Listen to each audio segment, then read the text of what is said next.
voi, când intram în zona respectivă, parcă se făcea puțin lag așa, dacă înțelegeți la ce mă refer. N-am mai stat pe gânduri și direct am construit beacon-ul. Ne-am pus și am făcut cel mai mare beacon pe care poți să-l faci, pentru că aveam o fermă de iron care funcționa de câteva zile în continuu și făcuserăm rost de extrem de mult iron. Iron încât să putem să reconstruim o casă, chiar cred că și un palat din iron. Între timp, în ziua 217, ne-am hotărât că este timpul să mai facem o fermă. Bine, nu e ca și cum nu am construit până în momentul ăsta ferme de aproape orice. Fermă de iron, fermă de gold, fermă de enderman, fermă de găini și urmează fermă de lemn. Cine știe ce ferme ciudate mai urmează să facem. Dar da, ferma de lemn era una foarte importantă și chiar simțeam că avem nevoie, pentru că baza noastră cam ducea lipsă de lemn. Și să mergi să despădurești zona nu era un lucru foarte fericit pentru noi, pentru că trebuia să mergi din copac în copac și da, pierdeai foarte mult timp. Așa că asta este ferma noastră de lemn, unde pur și simplu plantezi saplinguri de spruce și ai lemn aproape cât vrei. Și da, pe viitor chiar vrem să facem ferma asta automată, adică noi să stăm și să vină lemnele în chesturi. Ceea ce urmează să vedeți de la ferma de gold este dropul pe aproximativ 30-40 de minute de stat AFK acolo. Adică pur și simplu ăsta este tot goldul pe care noi l-am produs stând AFK. Și nu putem să producem direct ingături, putem să producem doar nuggeturi. Pentru că ingăturile sunt dropul pigmenilor doar dacă îi omori cu sabia. Și noi stăteam AFK și ei mureau automat. Primeam doar nuggeturi, ceea ce este super bine. Și că aproape tot episodul ăsta am vorbit de ferme, nu puteam să scăpăm fără încă o fermă. Deci ne mai trebuia o fermă de slime pentru dita mai proiectul pe care noi voiam să-l facem. Și proiectul de la final este unul surpriză. Deci nu dați skip și rămâneți pe parcurs.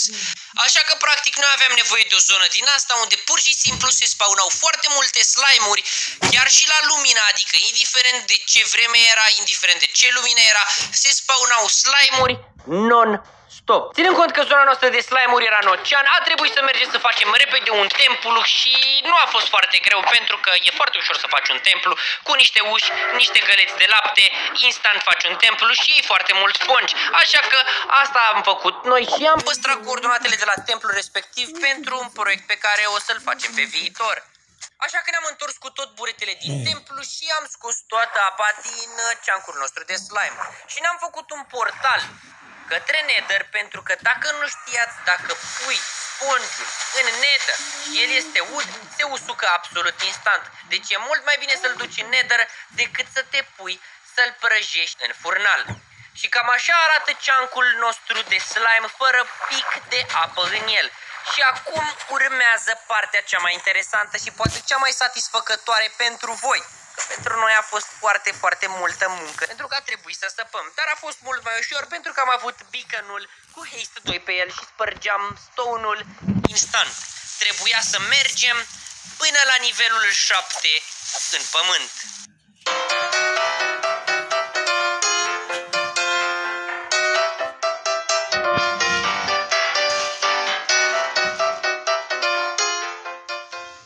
Așa-i, mi s-a părut că a durat foarte puțin, nu? Da, n-a durat deloc puțin, dar în momentul ăsta urmează să ne punem să facem sistemul din spatele fermei, adică pur și simplu locul unde o să moară tot slime-ul și unde o să-l și culegem. Mi se pare destul de greu să lucrez cu golemi pentru că sunt și înalți și, din păcate, unul a și murit.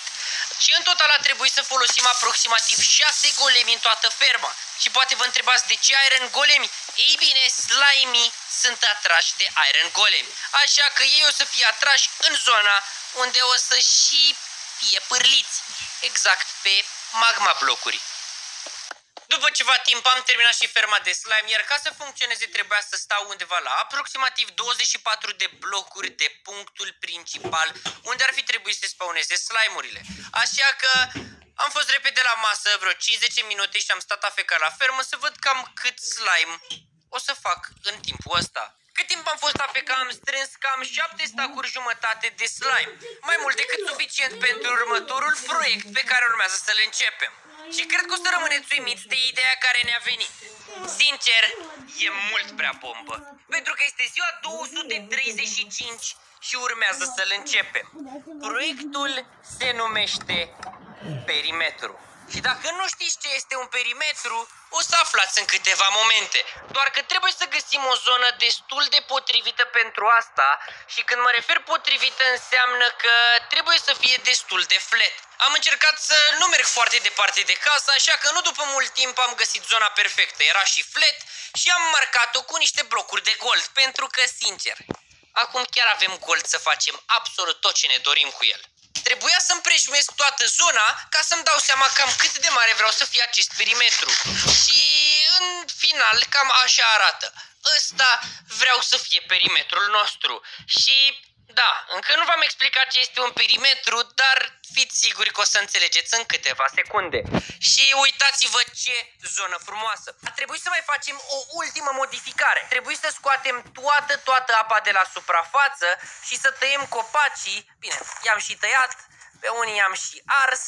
Și nu trebuia să treacă zona noastră de înălțimea 75, pentru că ăsta era un detaliu foarte important. Dacă trecea ceva de zona 75, toată ideea noastră și tot proiectul nostru se ducea pe apa sâmbetei. Sincer, cred că la câtă apă și câte blocuri și câte chestii am adunat în tot episodul ăsta, efectiv, cred că acum vreau să stau pe spate și să mă relaxez. Efectiv, am spart insane de multe chestii. Toată apa pe care noi am scos-o doar de la suprafață, țineți minte, doar de la suprafață, e insane. Încă nu pot să înțeleg de ce oamenii iubesc TNT-urile. Bine, și eu le iubesc TNT-urile după ce urmează să vedeți aici și după mașinăria pe care tocmai am făcut-o, dar da, toată lumea iubește TNT-urile. Iubesc exploziile de TNT-uri. Iubesc să vadă cum bubuie toate chestiile. Ei bine, astăzi o să ne jucăm puțin cu TNT-urile, cu toată mașinăria pe care voi o vedeți aici. Asta este o mașinărie care practic duplică TNT-uri. Da, ați auzit bine. Avem nevoie de TNT-uri, puține blocuri de slime block și puține chestii de redstone ca să formăm o mașinărie care duplică TNT-uri la infinit. Așa că am făcut un fel de mașinărie care zboară și în timp ce zboară, poate nu o să vă vină să credeți, dar știți cum e. O să vedeți imediat. În timp ce zboară, lasă TNT-uri în spate. Dar de ce să mai vorbim și hai să vă arăt cam despre ce este vorba. Cam tot ce vedeți voi în momentul ăsta este o mașinărie care zboară singură și se și întoarce la bază, exact, chestia pe care o vedeți în dreapta. Și în timp ce zboară, aruncă TNT-uri gata aprinse care explodează pe pământ și formează o gaură. Dar cam cât de adâncă va fi gaura, o să vedeți imediat. Pentru că această mașină este făcută în așa fel încât ea când zboară din punctul din dreapta până în capăt de tot în stânga, o să zboare, se va întoarce și tot așa va face tot acest perimetru. Mașinăria ajunsese la final și chiar îmi doream să nu existe vreo problemă și pur și simplu să se întoarcă. Și exact asta s-a întâmplat, a funcționat exact perfect și acum urma să se întoarcă înapoi la bază și să repete același drum. Dar să-l repete până când ajunge la punctul pe care noi l-am stabilit în partea din stânga maxim. Dar care sunt părțile?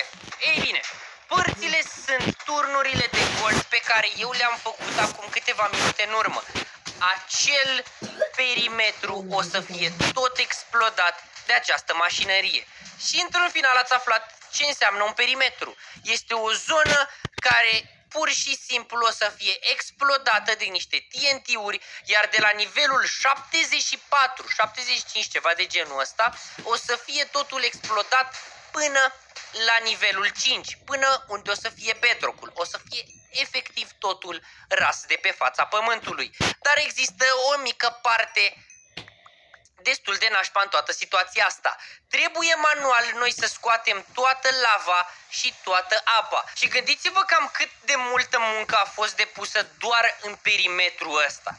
Și poate vă întrebați cam care este mărimea perimetrului. Hai să vă spun. Este cam așa. Perimetrul l-am ales 16 chunk-uri pe 16 chunk-uri. Un chunk are 16 blocuri lățime cu 16 blocuri lungime. Deci practic este un păstrat. Deci avem un perimetru de 16 pe 16 chunk-uri. Și un chunk are aproximativ 65.000 de blocuri.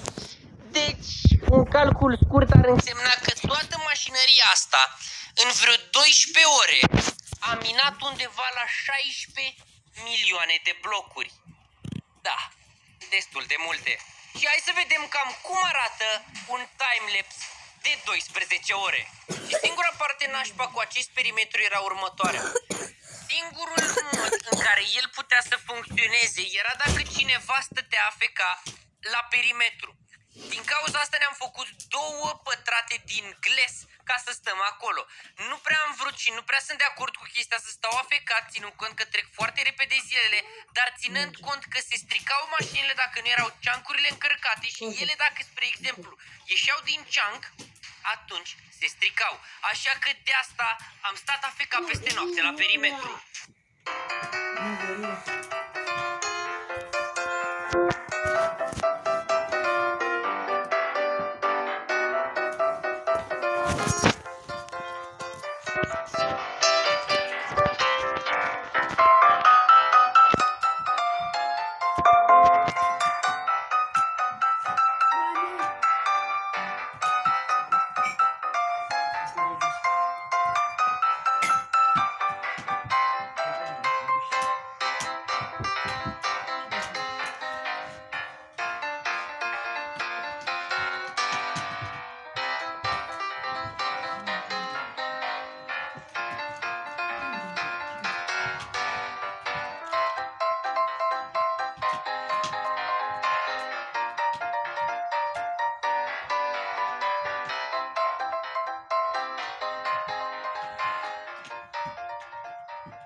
Am stat și m-am gândit zilele astea care ar putea fi cel mai greu biome de supraviețuit din Minecraft. Și băi și fete, cred că am venit cu un răspuns.